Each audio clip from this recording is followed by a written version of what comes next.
Hello friends, welcome back to our channel Krish cookery.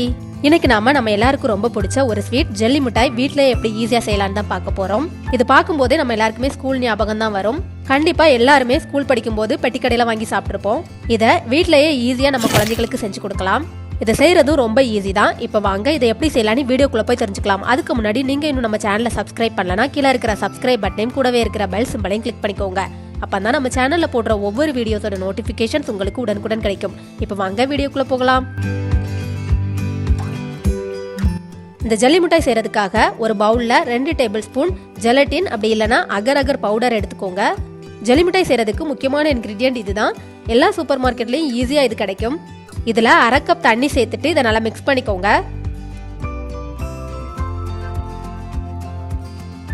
நல்லா mix பண்ணிவிட்டு இதை ஒரு 5 நிமிஷத்துக்கு அப்படியே வச்சிடலாம். 5 நிமிஷத்துக்கு அப்புறமா பார்த்தோம்னா இது இந்த மாதிரி லைட்டாக திக்காக இருக்கும். அடுத்தது ஸ்டவ்வில் ஒரு பேன் வச்சுட்டு அதில் 1 கப் சர்க்கரை போட்டுக்கோங்க. இதில் 1/2 கப் தண்ணி சேர்த்துட்டு இதை நல்லா கலந்து விட்டுட்டு கொதிக்க வச்சுக்கலாம். இப்போ இதை நல்லா பாகு மாதிரி காய்க்க போகிறோம். ஸ்டவ்வை மீடியம் ஃப்ளேமில் வச்சுட்டு இதை நல்லா கொதிக்க வச்சுக்கோங்க. இதில் 1 கப் சர்க்கரை எடுத்தீங்கன்னா 1/2 கப் தண்ணி சேர்த்துக்கோங்க. இது கரெக்டாக இருக்கும். கொஞ்ச நேரத்துக்கு இதை நல்லா கலந்து விட்டு கொதிக்க வச்சுக்கோங்க.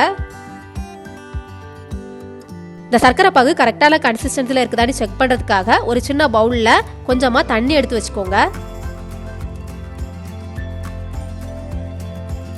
இந்த மாதிரி கொஞ்ச நேரத்துக்கு நல்லா கொதிச்சதுக்கு அப்புறமா அந்த சர்க்கரை பாகுலேருந்து கொஞ்சமாக தண்ணியில் எடுத்து ஊற்றிக்கோங்க.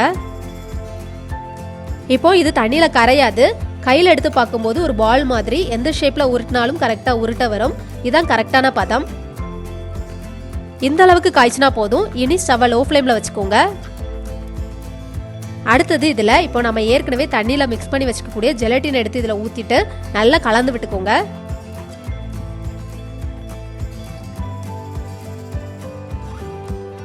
ஒரு 2 நிமிஷம் போல் லோ ஃப்ளேம்லேயே வச்சு நல்லா கலந்து விட்டுட்டே இருங்க. இது அந்த பாகில் நல்லா கரைஞ்சு கொதி வர ஆரம்பிக்கும். நல்லா கொதி வந்ததுக்கு அப்புறமா ஸ்டவ் ஆஃப் பண்ணிடுங்க.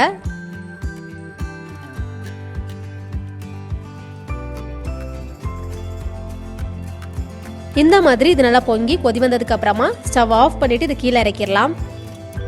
அடுத்தது நான் இப்போ இந்த மாதிரி சில்வர் ஃபாயில் மோல்டு எடுத்துருக்கிறேன். இதில் பாதி அளவுக்கு இதை ஊற்றிக்கலாம்.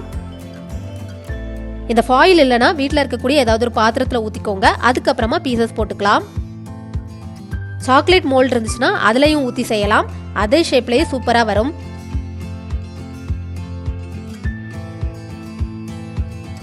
கடையிலலாம் ஜெல்லி மிட்டாய் பார்த்தீங்கன்னா ரொம்ப கலர்ஃபுல்லாக டிஃப்ரெண்ட்டான கலர்ஸில் இருக்கும்.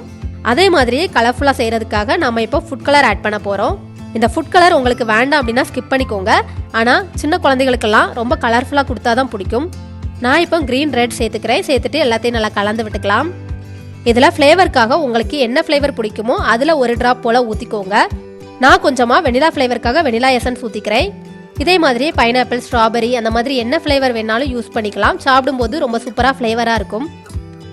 இந்த ஃபுட் கலர் கடையில் வாங்காமல் ரொம்ப ஹெல்த்தியாக வீட்டிலேயே ரெடி பண்ணலாம். உங்களுக்கு தேவைப்பட்டுச்சுன்னா கமெண்ட் பண்ணுங்கள், வீடியோ அப்லோட் பண்ணுறேன்.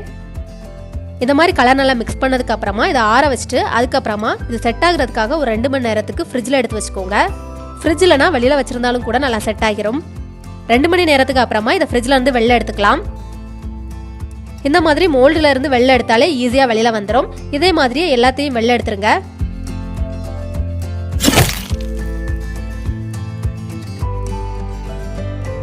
இப்போ இந்த ஜல்லி மிட்டாய் ஒட்டாமல் ஈஸியாக கட் ஆகுறதுக்காக ஒரு ட்ரிக் என்னன்னு பார்த்தீங்கன்னா, ஒரு பவுலில் நல்லா சூடாக இருக்கக்கூடிய தண்ணி எடுத்து வச்சுக்கோங்க. அந்த தண்ணியில் கத்தியை இந்த மாதிரி முக்கிட்டு அதுக்கப்புறமா கட் பண்ணிங்கன்னா ஒட்டாமல் ஈஸியாக கட் ஆகிரும். இப்போ அந்த ஜல்லி மிட்டாயை ஸ்கொயர் ஷேப்பில் எல்லாத்தையுமே கட் பண்ணி எடுத்துக்கிறேன். கட் பண்ணதுக்கு அப்புறமா கொஞ்சமாக சர்க்கரை எடுத்துட்டு அதில் இதை போட்டு நல்லா கோட் பண்ணி எடுத்துக்கோங்க எல்லா சைட்லையும்.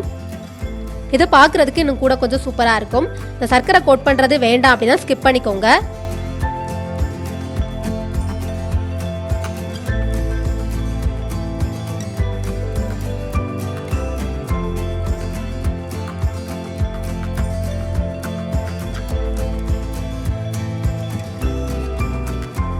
இதே மாதிரியே எல்லாத்தையும் கட் பண்ணி சர்க்கரையில் நல்லா கோட் பண்ணி எடுத்துக்கோங்க. இவ்வளோ தான் ரொம்ப சூப்பரான ஜல்லி மிட்டாய் ரெடி பண்ணியாச்சு. இதே மாதிரியே நீங்களும் உங்கள் குழந்தைகளுக்கு செஞ்சு கொடுங்க.